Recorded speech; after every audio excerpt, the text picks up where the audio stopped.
نحمده ونصلي على رسوله الكريم أما بعد فأعوذ بالله من الشيطان الرجيم بسم الله الرحمن الرحيم وهو الذي يقبل التوبة عن عباده صدق الله العظيم وصدق رسوله النبي الكريم ونحن على ذلك لمن الشاهدين والشاكرين والحمد لله رب العالمين. الله رب العزت چې کله د خپلو بندگانو توبه قبلوي او بنده کله توبه وباسي نو رب کائنات ډېر زیات خوشحالیږي او د توبې حاصل هم دا دی چې په خپله خطا باندې انسان ته افسوس وي چې ما دا خطا وکړه، غلطي مې وکړله، ما ته داسې کول نه و پکار.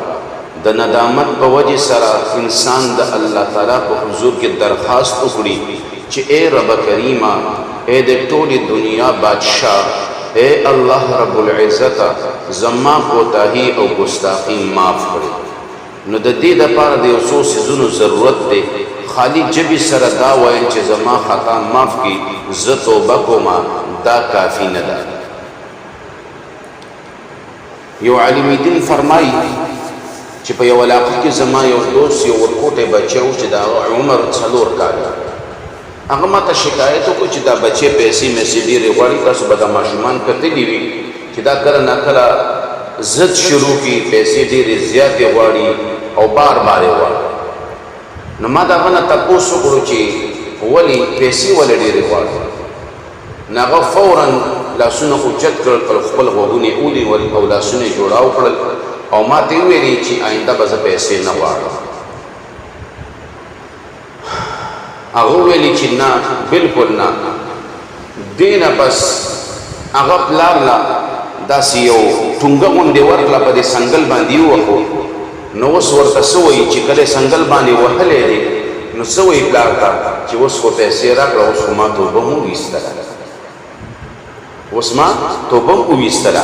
نو ګوره ماشوم دغه ځای کې توبه وویستله او دغه ماشوم د هغې نه بعد پلار له دا سنګل له وهي چې وګوره ما خو توبه وویستله، ما ته اوس پیسې راکړه.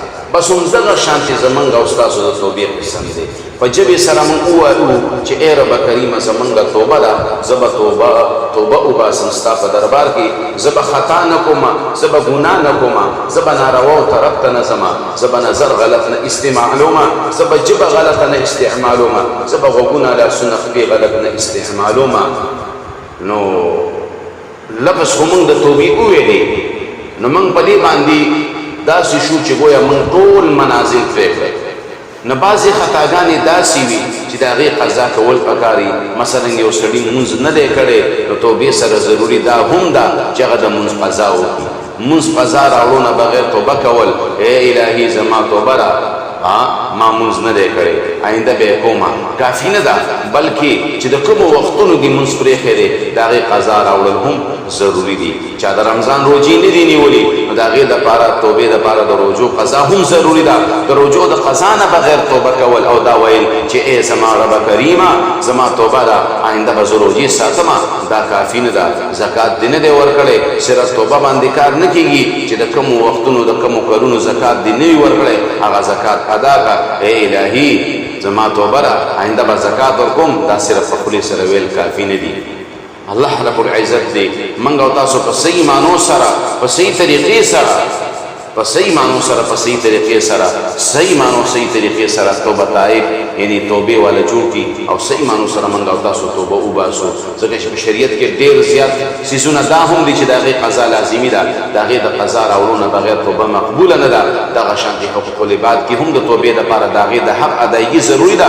د چا نه دې مال اخیستی دي نو صرف دا ورته ویل نه دي چې زه معافي غواړم، معاف مې کړه، ما ستا پیسې خوړلي دي، بلکې هغه ته به څه ورکړي، هغه ته به د هغه حق هغه ته واپس ورکړي. هره چې څرنګې ګناه ده هماغه شانتې توبه ده. التوبة مثل الحبه، چې څنګه ګناه دغه شان توبه. ګناه دې که پټه کړې وي توبه به هم په پټه کې کافي ده. او ګناه دې د 4-5 کسانو په موجودګۍ کې کړې وي چې توبه ده، نو 4-5 کسانو په موجودګۍ کې به توبه وباسي. دغه صورت کې پټه توبه وستل کافی نه دي.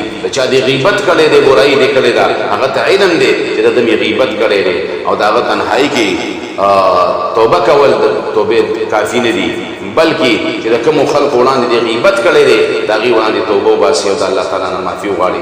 الله رب العزت دې موږ او تاسو ته په صحیح معنو باندې په دې خبرو باندې د عمل کولو توفیق را نصیب کړي. الله رب العزت دې زموږ او ستاسو رانه راضي شي. وما علینا الا البلاغ.